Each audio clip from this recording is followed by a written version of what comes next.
ಬುರುಡೆ case ತನಿಖೆಗೆ big twist ಸಿಕ್ಕಿದೆ. ಇವತ್ತು ಬೆಂಗಳೂರಿಗೆ ಚಿನ್ನಯ್ಯನ ಸಮೇತ ಎಂಟ್ರಿ ಕೊಟ್ಟಿದ್ದ ಎಸ್ಐಟಿ ಟೀಮ್ ಜಯಂತ್ ಮನೆಯಲ್ಲಿ ಮಹಜರು ನಡೆಸಿತು. ಈ ವೇಳೆ ಈ ಬುರುಡೆ ಷಡ್ಯಂತ್ರದ ಹಿಂದಿನ ಕರಾಳ ಸತ್ಯ ರಿವೀಲ್ ಆಗಿದೆ.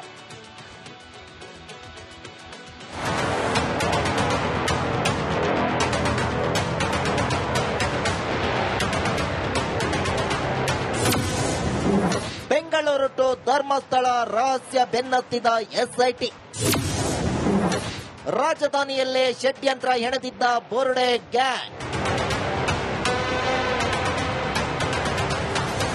ಧರ್ಮಸ್ಥಳ ಬುರುಡೆ ಪ್ರಕರಣ ಬಗೆಲಷ್ಟು ಬಯಲಾಗ್ತಿದೆ. ದಿನಕ್ಕೊಂದು ಹೊಸ ಆಯಾಮ ಪಡೆದುಕೊಳ್ತಿದೆ. ಬುರುಡೆ ಗ್ಯಾಂಗ್ ರಹಸ್ಯ ಭೇದಿಸಲು ಸಜ್ಜಾದ ಎಸ್ಐಟಿ ಅಧಿಕಾರಿಗಳು ಬೆಳ್ತಂಗಡಿಯಿಂದ ಸೀದಾ ಬೆಂಗಳೂರಿಗೆ ಎಂಟ್ರಿ ಕೊಟ್ಟಿದ್ದು, ಮಾಸ್ಕ್ ಮ್ಯಾನ್ ಕರೆತಂದು ಎರಡನೇ ದೂರುದಾರ ಜಯಂತ್ ವಾಸವಿದ್ದ ಪೀಣ್ಯದ ಬಾಡಿಗೆ ಮನೆಯನ್ನ ಜಾಲಾಡಿದ್ರು.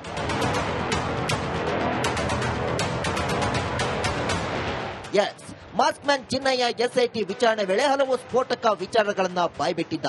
ಚಿನ್ನಯ್ಯನ ಹೇಳಿಕೆ ಆಧರಿಸಿ ದೂರುದಾರ ಜಯಂತ್ ಮನೆಯಲ್ಲಿ ಅಧಿಕಾರಿಗಳು ಮಹಜರು ನಡೆಸಿದ್ರು. ಈ ವೇಳೆ ಧರ್ಮಸ್ಥಳದ ವಿರುದ್ಧ ಷಡ್ಯಂತ್ರ ನಡೆದಿದ್ದೇ ಬೆಂಗಳೂರಿನಲ್ಲಿ ಎಂಬ ಸ್ಫೋಟಕ ವಿಚಾರ ಪಟ ಬಯಲಾಗಿದೆ. ಧರ್ಮಸ್ಥಳ ಷಡ್ಯಂತ್ರದ ಸೂತ್ರಧಾರನೇ ಜಯಂತ್ ಎಂಬ ಗಾಢವಾದ ಅನುಮಾನ ಮೂಡಿದೆ. ಜಯಂತ್ ಮನೆಯೇ ಬುರುಡೆ ಕಹಾನಿ ಹೆಡ್ ಕ್ವಾರ್ಟರ್. ಭಾರಿ ಗುಲ್ಲೆಬ್ಬಿಸಿದ್ದ ಬುರುಡೆ ಧರ್ಮಸ್ಥಳಕ್ಕೂ ಮೊದಲು ಬೆಂಗಳೂರಿನ ಜಯಂತ್ ಮನೆಗೆ ಎಂಟ್ರಿ ಕೊಟ್ಟಿತ್ತು ಎಂಬ ವಿಚಾರ ಬಹಿರಂಗವಾಗಿದೆ. ಇದೇ ಜಯಂತ್ ಮನೆಯಲ್ಲಿರುವ ಕೊಠಡಿಯಲ್ಲಿ ಚಿನ್ನಯ್ಯ ತಂದ ಬುರುಡೆಯನ್ನ ಬರೋಬ್ಬರಿ 4 ದಿನ ಇಡಲಾಗಿತ್ತು. ಹೀಗಾಗಿ ಎಸ್ಐಟಿ ಅಧಿಕಾರಿಗಳು ಜಯಂತ್ ಮನೆಯಲ್ಲಿ ಇಂಚಿಂಚು ತಲಾಶ್ ನಡೆಸಿದ್ದಾರೆ. ಈ ವೇಳೆ ಚಿನ್ನಯ್ಯನ ರಹಸ್ಯ ಕಾಪಾಡಲು ಜಯಂತ್ ಆಶ್ರಯ ನೀಡಿದ್ದ ಬಗ್ಗೆ ಎಕ್ಸ್ಕ್ಲೂಸಿವ್ ಮಾಹಿತಿ ಲಭ್ಯವಾಗಿದೆ.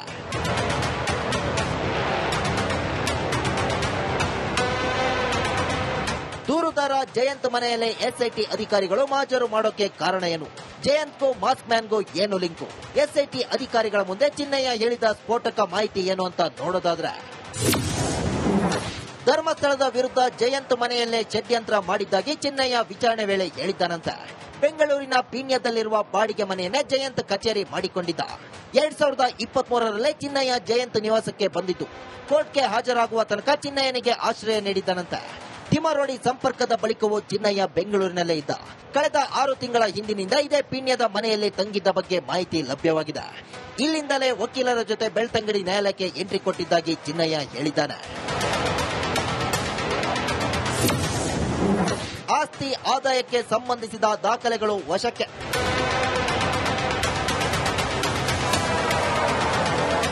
ಇನ್ನು ಜಯಂತ್ ಮನೆಯಲ್ಲಿ ಮಹಜರು ನಡೆಸಿ ಆಸ್ತಿ ಆದಾಯಕ್ಕೆ ಸಂಬಂಧಿಸಿದ ದಾಖಲೆಗಳನ್ನ ಎಸ್ಐಟಿ ಅಧಿಕಾರಿಗಳು ವಶಕ್ಕೆ ಪಡೆದಿದ್ದಾರೆ.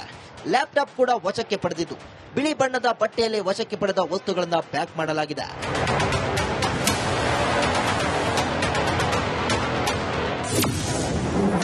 ಗಿರೀಶ್ ಮಟ್ಟಣ್ಣನವರೆಗೂ ಎಸ್ಐಟಿ ತಲಾಶ್ ಬಿಸಿ. ಜಯಂತ್ ಬಳಿಕ ಗಿರೀಶ್ ಮಟ್ಟಣ್ಣನವರಿಗೂ ಪುಕ ಶುರುವಾಗಿದೆ. ಸಾಕಾರ ನಗರದ ಅಪಾರ್ಟ್ಮೆಂಟ್ನ ಬಾಡಿಗೆ ಮನೆಯಲ್ಲಿ ಮಟ್ಟಣ್ಣ ವಾಸವಿದ್ದು, ಇಲ್ಲೂ ತನ್ನನ್ನ ಕರೆತಂದಿದ್ದಾಗಿ ತನಿಖಾ ತಂಡದ ಎದುರು ಚಿನ್ನಯ್ಯ ಬಾಯ್ಬಿಟ್ಟಿದ್ದಾನೆ. ಹೀಗಾಗಿ ಅಧಿಕಾರಿಗಳು ಮಟ್ಟಣ್ಣನವರ ಮನೆಯಲ್ಲೂ ಮಹಜರು ನಡೆಸುವ ಸಾಧ್ಯತೆ ಇದೆ. ವಿಚಾರಣೆ ವೇಳೆ ಮುಸುಕುದಾರಿ ಹೇಳಿದ್ದನ್ನೆಲ್ಲ ಗಮನಿಸಿದ್ರೆ, ಬುರುಡೆ ಗ್ಯಾಂಗ್ ಬೆಂಗಳೂರಿನಲ್ಲಿ ವ್ಯವಸ್ಥಿತವಾಗಿ ಪ್ಲಾನ್ ಮಾಡಿ ಧರ್ಮಸ್ಥಳದ ವಿರುದ್ಧ ಷಡ್ಯಂತ್ರ ಮಾಡಿದ್ದು ಗೊತ್ತಾಗಿದೆ. ಇದೀಗ ಎಸ್ಐಟಿ ಬಿ ಗ್ಯಾಂಗ್ ಮನೆಗಳಲ್ಲಿ ಮಹಜರು ನಡೆಸಿದ್ದು, ಯಾರ್ಯಾರ ಮನೆಯಲ್ಲಿ ಏನೇನೋ ಮಸಲತ್ತು ನಡೆದಿದೆ ಅನ್ನೋ ರಹಸ್ಯ ಕೆಲವೇ ದಿನಗಳಲ್ಲಿ ಹೊರಬೀಳಲಿದೆ. Bureau report, republic Kannada. Dharmasthala ಬುರುಡೆ ಕೇಸ್ ತನಿಖೆಗೆ ಬಿಗ್ ಟ್ವಿಸ್ಟ್ ಸಿಕ್ಕಿದೆ. ಇವತ್ತು ಬೆಂಗಳೂರಿಗೆ ಚಿನ್ನಯ್ಯನ ಸಮೇತ ಎಂಟ್ರಿ ಕೊಟ್ಟಿದ್ದ ಎಸ್ಐಟಿ ಟೀಮ್ ಜಯಂತ್ ಮನೆಯಲ್ಲಿ ಮಹಜರು ನಡೆಸಿತು. ಈ ವೇಳೆ ಈ ಬುರುಡೆ ಷಡ್ಯಂತ್ರದ ಹಿಂದಿನ ಕರಾಳ ಸತ್ಯ ರಿವೀಲ್ ಆಗಿದೆ.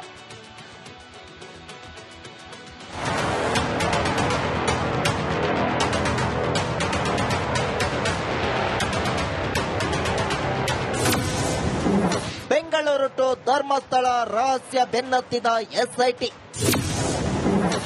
ರಾಜಧಾನಿಯಲ್ಲೇ ಷಡ್ಯಂತ್ರ ಹೆಣೆದಿದ್ದ ಬುರುಡೆ ಗ್ಯಾಂಗ್. ಧರ್ಮಸ್ಥಳ ಬುರುಡೆ ಪ್ರಕರಣ ಬಗೆಲಷ್ಟು ಬಯಲಾಗ್ತಿದೆ. ದಿನಕ್ಕೊಂದು ಹೊಸ ಆಯಾಮ ಪಡೆದುಕೊಳ್ತಿದೆ. ಬುರುಡೆ ಗ್ಯಾಂಗ್ ರಹಸ್ಯ ಭೇದಿಸಲು ಸಜ್ಜಾದ ಎಸ್ಐಟಿ ಅಧಿಕಾರಿಗಳು ಬೆಳ್ತಂಗಡಿಯಿಂದ ಸೀದಾ ಬೆಂಗಳೂರಿಗೆ ಎಂಟ್ರಿ ಕೊಟ್ಟಿದ್ದು, ಮಾಸ್ಕ್ ಮ್ಯಾನ್ ಕರೆತಂದು ಎರಡನೇ ದೂರುದಾರ ಜಯಂತ್ ವಾಸವಿದ್ದ ಪೀಣ್ಯದ ಬಾಡಿಗೆ ಮನೆಯನ್ನ ಜಾಲಾಡಿದ್ರು.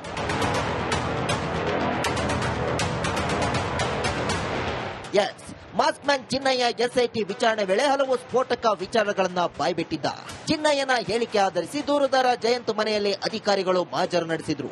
ಈ ವೇಳೆ ಧರ್ಮಸ್ಥಳದ ವಿರುದ್ಧ ಷಡ್ಯಂತ್ರ ನಡೆದಿದ್ದೇ ಬೆಂಗಳೂರಿನಲ್ಲಿ ಎಂಬ ಸ್ಫೋಟಕ ವಿಚಾರ ಪಟ ಬಯಲಾಗಿದೆ. ಧರ್ಮಸ್ಥಳ ಷಡ್ಯಂತ್ರದ ಸೂತ್ರಧಾರನೇ ಜಯಂತ್ ಎಂಬ ಗಾಢವಾದ ಅನುಮಾನ ಮೂಡಿದೆ. ಜಯಂತ್ ಮನೆಯೇ ಬುರುಡೆ ಕಹಾನಿ ಹೆಡ್ ಕ್ವಾರ್ಟರ್.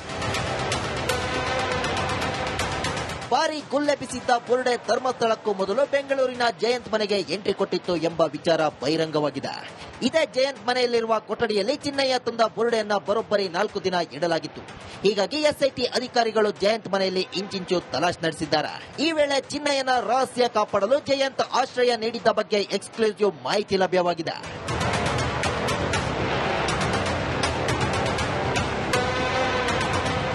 ದೂರುದಾರ ಜಯಂತ್ ಮನೆಯಲ್ಲೇ ಎಸ್ಐಟಿ ಅಧಿಕಾರಿಗಳು ಮಹಜರು ಮಾಡೋಕೆ ಕಾರಣ ಏನು? ಜಯಂತ್ಗೂ ಮಾಸ್ಕ್ ಮ್ಯಾನ್ಗೂ ಏನು ಲಿಂಕು? ಎಸ್ಐಟಿ ಅಧಿಕಾರಿಗಳ ಮುಂದೆ ಚಿನ್ನಯ್ಯ ಹೇಳಿದ ಸ್ಫೋಟಕ ಮಾಹಿತಿ ಏನು ಅಂತ ನೋಡೋದಾದ್ರೆ, ಧರ್ಮಸ್ಥಳದ ವಿರುದ್ಧ ಜಯಂತ್ ಮನೆಯಲ್ಲೇ ಷಡ್ಯಂತ್ರ ಮಾಡಿದ್ದಾಗಿ ಚಿನ್ನಯ್ಯ ವಿಚಾರಣೆ ವೇಳೆ ಹೇಳಿದ್ದಾನಂತೆ. ಬೆಂಗಳೂರಿನ ಪೀಣ್ಯದಲ್ಲಿರುವ ಬಾಡಿಗೆ ಮನೆಯನ್ನೇ ಜಯಂತ್ ಕಚೇರಿ ಮಾಡಿಕೊಂಡಿದ್ದ. 2023ರಲ್ಲೇ ಚಿನ್ನಯ್ಯ ಜಯಂತ್ ನಿವಾಸಕ್ಕೆ ಬಂದಿದ್ದು. ಕೋರ್ಟ್ಗೆ ಹಾಜರಾಗುವ ತನಕ ಚಿನ್ನಯ್ಯನಿಗೆ ಆಶ್ರಯ ನೀಡಿದ್ದಾನಂತೆ. ತಿಮರೋಡಿ ಸಂಪರ್ಕದ ಬಳಿಕವೂ ಚಿನ್ನಯ್ಯ ಬೆಂಗಳೂರಿನಲ್ಲೇ ಇದ್ದ. ಕಳೆದ 6 ತಿಂಗಳ ಹಿಂದಿನಿಂದ ಇದೇ ಪೀಣ್ಯದ ಮನೆಯಲ್ಲಿ ತಂಗಿದ್ದ ಬಗ್ಗೆ ಮಾಹಿತಿ ಲಭ್ಯವಾಗಿದೆ. ಇಲ್ಲಿಂದಲೇ ವಕೀಲರ ಜೊತೆ ಬೆಳ್ತಂಗಡಿ ನ್ಯಾಯಾಲಯಕ್ಕೆ ಎಂಟ್ರಿ ಕೊಟ್ಟಿದ್ದಾಗಿ ಚಿನ್ನಯ್ಯ ಹೇಳಿದ್ದಾನೆ. ಆಸ್ತಿ ಆದಾಯಕ್ಕೆ ಸಂಬಂಧಿಸಿದ ದಾಖಲೆಗಳು ವಶಕ್ಕೆ.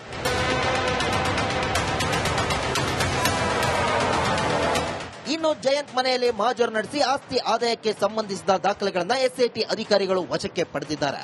ಲ್ಯಾಪ್ಟಾಪ್ ಕೂಡ ವಶಕ್ಕೆ ಪಡೆದಿದ್ದು, ಬಿಳಿ ಬಣ್ಣದ ಬಟ್ಟೆಯಲ್ಲಿ ವಶಕ್ಕೆ ಪಡೆದ ವಸ್ತುಗಳನ್ನು ಪ್ಯಾಕ್ ಮಾಡಲಾಗಿದೆ.